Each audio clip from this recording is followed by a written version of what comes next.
Welcome to the Butler Beat. I'm Evie Schultz. Now that spring is finally here, Butler's annual Spring Sports Spectacular is right around the corner. This all-campus event benefits the Special Olympics and is very popular with Butler students. Here today to talk about Spring Sports Spectacular is one of the event co-chairs, Rachel Essig. Thanks so much for being here today, Rachel. You're welcome. Okay, so for freshmen or for older students who may not know, what is Spring Sports Spectacular? So Spring Sports Spectacular, or SSS as it's commonly abbreviated, is an all-campus philanthropy event, and it's kind of like the spring version of homecoming, like a big all-campus event. And you can get together with your Greek house or your housing unit as a team, and you're able to compete in over 100 events ranging from basketball to Oreo stacking to Jeopardy. So it's a little bit for everybody. Okay, when will this be taking place? The actual event will be Friday night, April 12th, and it starts at 4:30 with a kickball game with our Special Olympians, and they absolutely love having interaction with college kids. They think it's the best thing in the world. And we also have a few other events. Wednesday, April 10th, we have a give back night at Insomnia, so all day 20% of your order goes to Special Olympics. And we also support a specific township.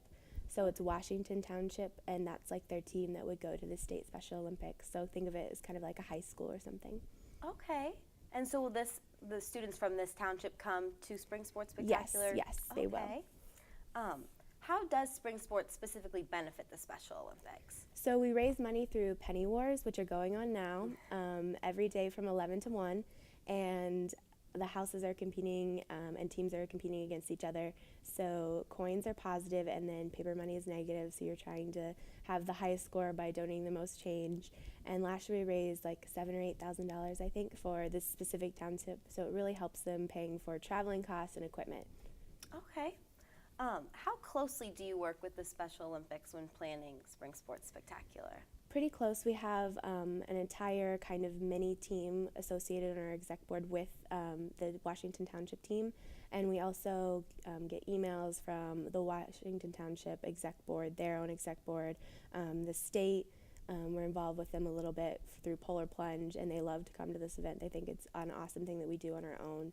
So we work very closely with them, and they want to be here. They really love Butler. They love all the students. They've had so many positive interactions here in the past, and they are just as excited as us to keep this tradition growing. How did you get involved specifically with this township? I'm not totally sure. It's the nearest one, I believe. I think it's the nearest team that for Special Olympics. But as long as I've been involved, that's who we've benefited. So I think it's just kind of a long-standing tradition. A long relationship. The theme for this year's event is Get Wild. So what does this mean? So we thought it would be really fun to kind of step away from Disney and do a jungle theme. So animal print and lots of fun things like that. We have 5 mystery events, which will be announced the night of when they occur, so people sign up for them and they're not sure what they are, and they will all be jungle themed, and they're really exciting. So if anybody has signed up for a mystery event, you will have tons of fun. Okay. Have you had these mystery events in the past? Yes, we have mystery events every year, and they pertain to the theme, and this year I think they're extra exciting. Extra exciting? Yeah. Okay, so we need to keep an eye out for those. How did you personally first get involved in spring sports? My sophomore year, I saw something on the Connection about applying for it, and I thought that it would be really fun, and I had gone to the event my freshman year. I didn't participate, but I had gone and watched and helped volunteer. So I thought it would be fun to get a little more involved, and it just kind of snowballed after that. I became co-chair, and then I became co-chair. I remained co-chair, I guess, for my senior year. So it's just been such a fun event to be tied to. Everybody, they hear about you're in charge of spring sports, like, oh, that's my favorite event. I love it. I look forward to it every year, and it's just exciting to hear positive things about the event all the time. What's your favorite part about being a co-chair? I love working with the Special Olympian athletes. I think that's a really positive impact that I'm making, and I think that they impact me just as much as we impact them. Also, I love having a walkie-talkie and feeling important the night of, because they get little earpieces, and if it's all Secret Service-y, I feel really cool. Oh, I bet. How much work has been put into this year's event? Because I know a lot of times students don't realize how much work goes on behind the scenes. Yeah, we started planning spring sports before Polar Plunge even took place in January. So we've been planning since November for spring sports, and these past few weeks have been really intense. We meet every week as an exec board to plan and organize. We have usually just hour meetings, but sometimes they go longer, and things have been really ramped up just to get ready for it.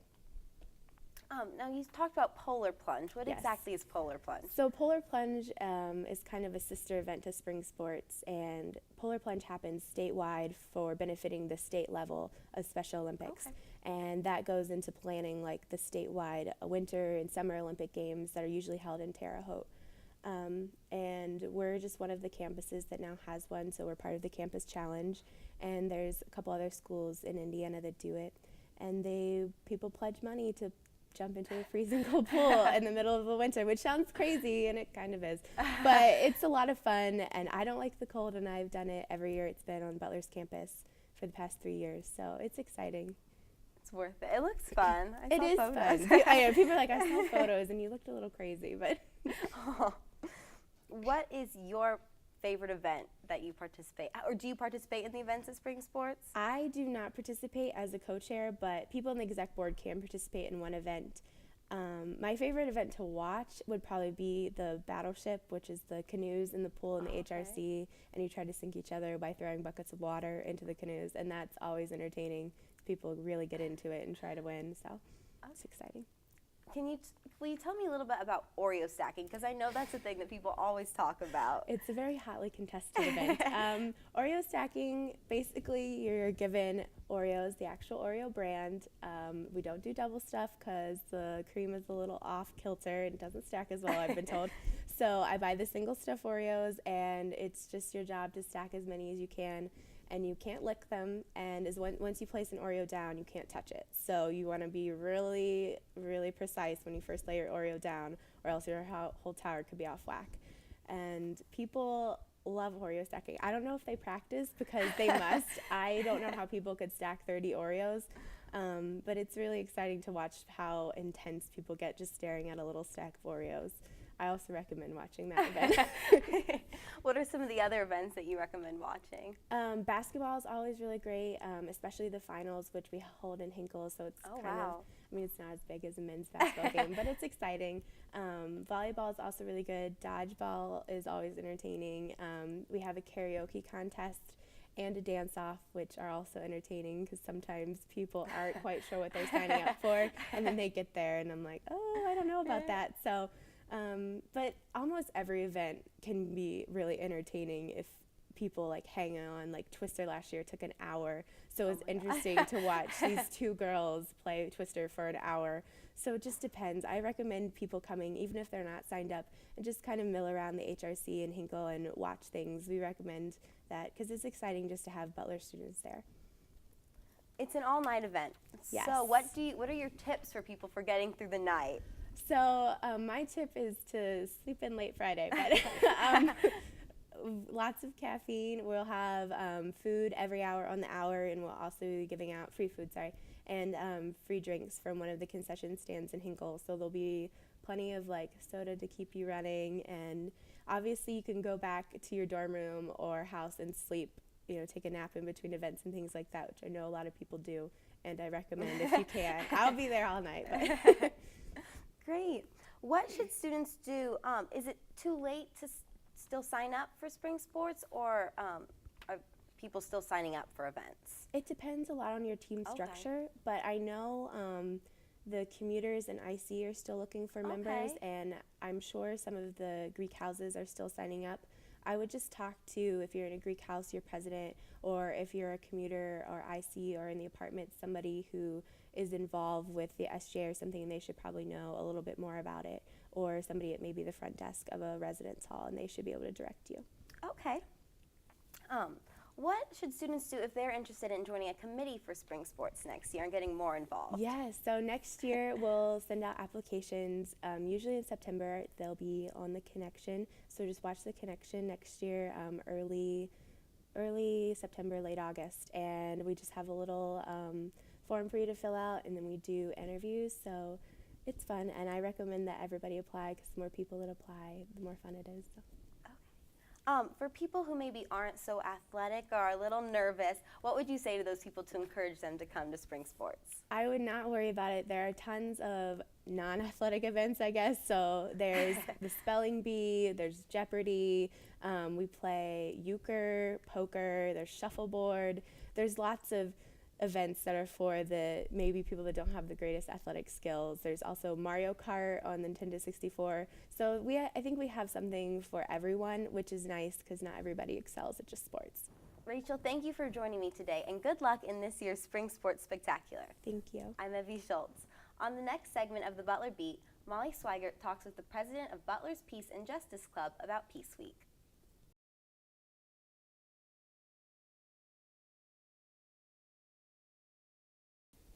Welcome back to the Butler Beat. I'm Molly Swigert. In keeping with the spirit of promoting positive action on and off campus, Emily Van Tile is with me today to talk about Peace Week at Butler. Emily, thanks for being here. Thanks for having me. Yeah, so we're just going to start off if you could just tell me about some of the events that you have going on through Peace Week and when they're occurring. Well, this Friday, April 5th, we're having a big questions, and we're talking about what is a peaceful society. Following that event, there is the Windows and Mirrors exhibit, which is happening all from Friday, the April 5th, to that following week, which is April 12th.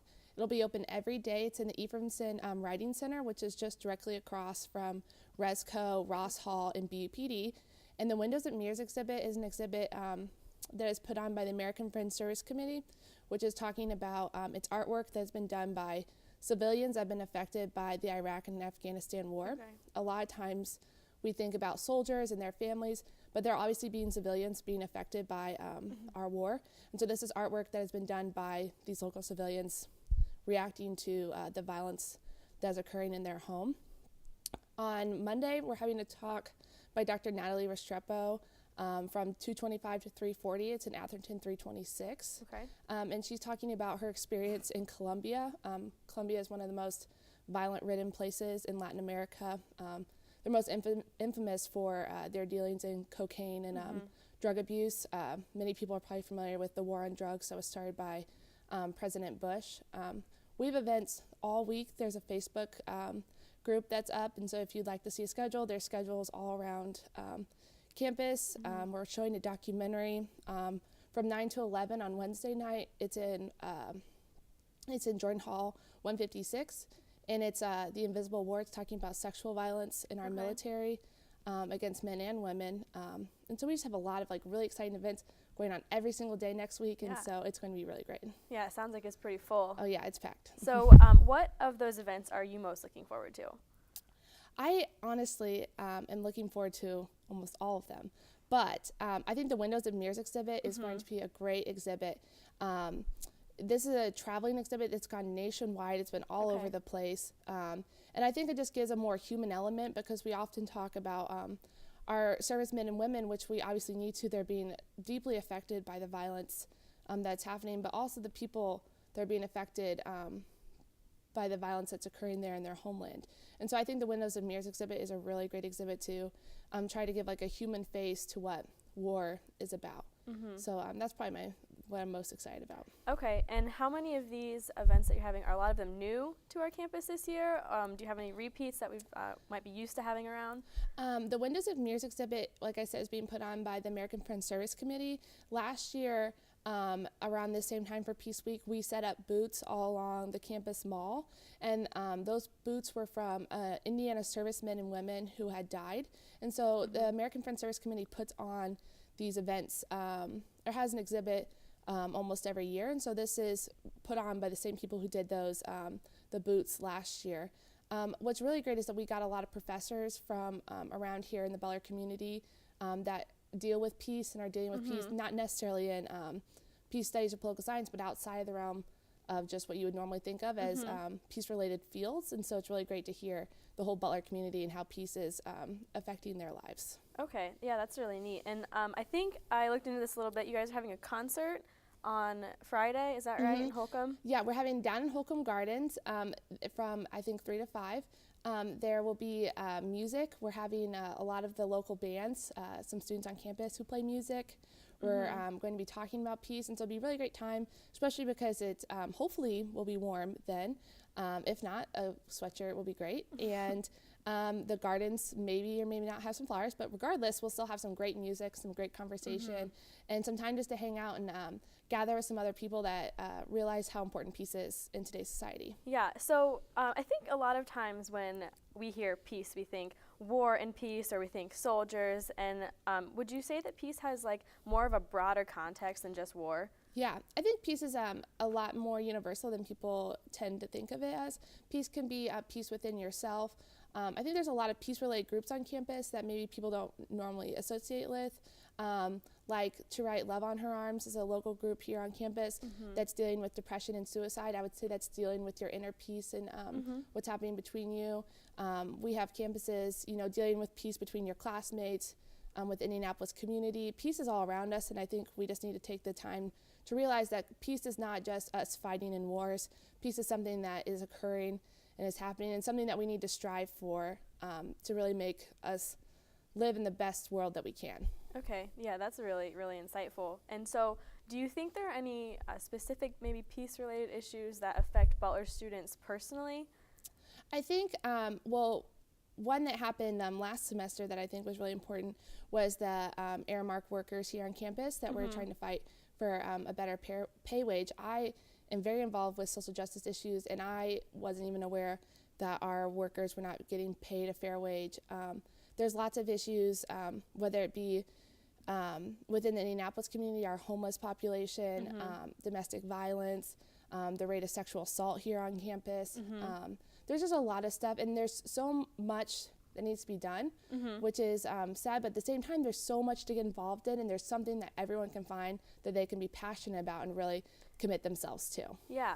So, and speaking of that passion for peace, so Butler Peace and Justice Club is putting on a lot of the events this week. And so how did you get involved in that? What's the mission of that club? Well, Butler Peace and Justice started because just recently the Peace and Conflict Studies, or also known as PACS, is now a major. Peace and Conflict Studies just used to be a minor, and so now it's a major. And so we started with the direction of Dr. McAvoy Levy. We decided to start Butler Peace and Justice. It's now being run by Dr. Craig Octor, who's also a political science and peace studies professor. And we just felt that because there's a major and there's obviously a growing commitment and interest level of students on campus that are committed to social justice and other peace-related activities, that this would be a good way to galvanize and promote good peace activities and social justice and what's happening in and around Butler. Okay, so is that club mostly political science and peace studies majors, or what are you looking at your group? It's pretty much everyone. We're still looking for new members, so if you'd like to be part of Butler Peace and Justice, we would love to have you.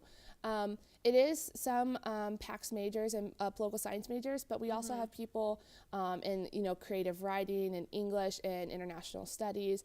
Peace is involved in, I think, a lot of people's majors and lives, and it's just that we don't realize that it is. So anyone who would like to be part of it is more than welcome to come and join us. Okay, yeah, great. And so peace and conflict studies sounds kind of abstract, I know, and both of us as political science majors may understand that a little bit better, but if you could maybe give people kind of an idea of what peace and conflict studies is and how it really does affect us on our daily lives. So Peace and Conflict Studies is one of the most upcoming and cutting edge majors that we have, and it's so great that Butler is on that cutting edge and trying to lead in innovation. So Peace and Conflict Studies is an interdisciplinary major. It offers classes in religion, anthropology, philosophy, IS, political science, and really gives you a really good breadth and depth of knowledge to multiple areas. I've taken classes in gender women studies, and in political science, and it offers just a variety of topics that allows you to give a better holding of not just what peace is happening here in Indiana, but what peace is happening in the Midwest as a nation and as a global perspective. Because as we all know, the world is only getting smaller with our advances of technology, and it's really important, especially in today's world, that we know what's happening all around us and to be able to participate in that effectively. Yeah, so you're a senior and on your way out from Butler, unfortunately, or maybe fortunately, depending on how you look at it. But you started this group just recently, so what kind of made you decide that this was important enough to do even though you're on your way out? I just have always been very passionate about social justice issues. It, to me, started in high school, and so I came to Butler and peace studies. I just loved my peace studies classes, and so I helped get the major started. And I just wanted to find an outlet for students who, like me, wanted to participate in social justice activities, had this yearning to help people and to help the world. And I didn't really find that as an outlet here. There's many groups that are doing social justice related activities, but there's no overarching organization in which all those could come together and work together and participate. So I just felt it was really important, as I know there's many people like me here at Butler that are looking for these creative outlets and these outlets in which to serve. So I just thought it was really important to get that started so we can, so Butler could have that. Yeah, great. So do you think issues of peace speak to gender issues as well? And if so, are there programs that go on during Peace Week speaking to that? Yeah, there's a program on Wednesday that's talking about women in wars offered by Dr. Natalie Carter. And I think gender is something that is that does play into peace. Women are exponentially higher risk for sexual violence and assault. And just the way that our culture tends to treat women, especially in other countries, women don't have as many rights, and so they're often the victims of violence. And so I think gender and all these things tend to play into each other, but it's not just gender, it's your race, it's your religion, it's everything that makes up who you are. And so these issues can be very personal. They can be hard to talk about, but there's something that needs to be talked about and discussed so that we can move towards a more just future for everyone in our world. Yeah, and so you do have some co-sponsors for some of your events through the week. I understand. I think Reach and Demia are also involved. So you've got the Vagina Monologues, which I know we've talked about on our show before. That's on Saturday. That's on Saturday. Yep. Okay. So I guess for some of these, you got lots of events going on, and just wrapping up, what do you hope the students that attend your programs are going to take away from the week? I hope that students come to realize that peace is not in the conventional sense that people like to think of it as. Peace is not sitting around, 1960s tie-dye and hippie vans. That's not what peace is about. Peace is actively engaging in our community and trying to make a difference. Peace is what people are doing at the UN, what our foreign policy is about. Like, we actively are wanting to try and make peace in this world, and so it's something that's all around us. And I hope people come to realize that peace is something that we can do with ourselves, with our friends, and within the wider context of our world. So it's just something that's very feasible and something that we all can participate in. Okay, well, wow, Emily, thanks so much for a very insightful interview today, and thank you for watching this episode of the Butler Beat. I'm Molly Swigert.